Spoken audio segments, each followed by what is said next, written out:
kofirlarning duosi ham mustajob bo'ladimi yo'qmi? Mana bu ham savol bu. Bildingizmi? U ham duo qiladi, Xudodan tilaydi. Kofir bo'lsa ham hech iloji yo'q. Yo bolasi kasal bo'ladi, yo bir kulfatga qoladi o'zi. Ey Xudoga iltijo qilib, menga yengillik bering, u bu. Mustajob bo'ladimi?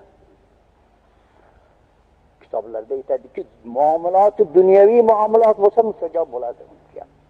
Mana shayton murtad bo'lib turib Xudoga duo qildi-ku, Xudoyo meni qiyomatga qadar jonimda olmay hayot menga bergin. Shu xalqni vasvasa qilishlikka menga qudrat bergin. Qonim bilan birga tomirida yuray shuni odamlar ichiga kirib vasvasa qilishlikka qudrat bergin dedi-ku. Xudo shuni duosini mustajob qildi. Ana shaytonning duosi mustajob bo'ldimi? Demak kofirniki ham mustajob bo'lar ekan. Lekin mana shu dunyodagi talablari mustajob bo'ladi. Ammo oxiratdan menga rahmat qilgin, jannat beringsa u qabul qilinmaydi. U uxroviy duo qabul qilinmaydi undan. Birov uni sha'niga qilsa ham duo qabul bo'lmaydi. U o'zi duo qilsa ham qabul bo'lmaydi.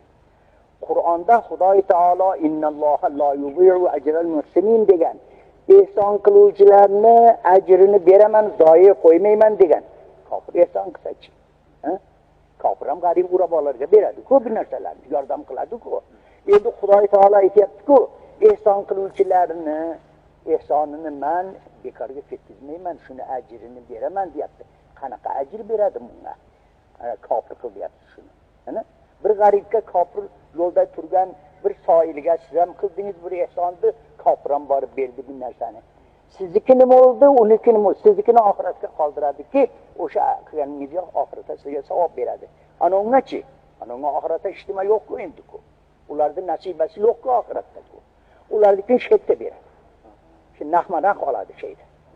Ana kofir agar ehson qilar ekan, bir yaxshi ish qilar ekan, Xudodan nahma qoladi.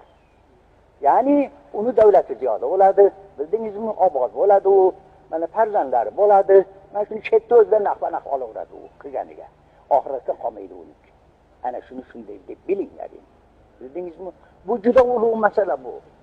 Zo'r masala bu. Har qanday odam bilavermaydi bu. Buni mendan eshityapsizlar. Bildingizmi?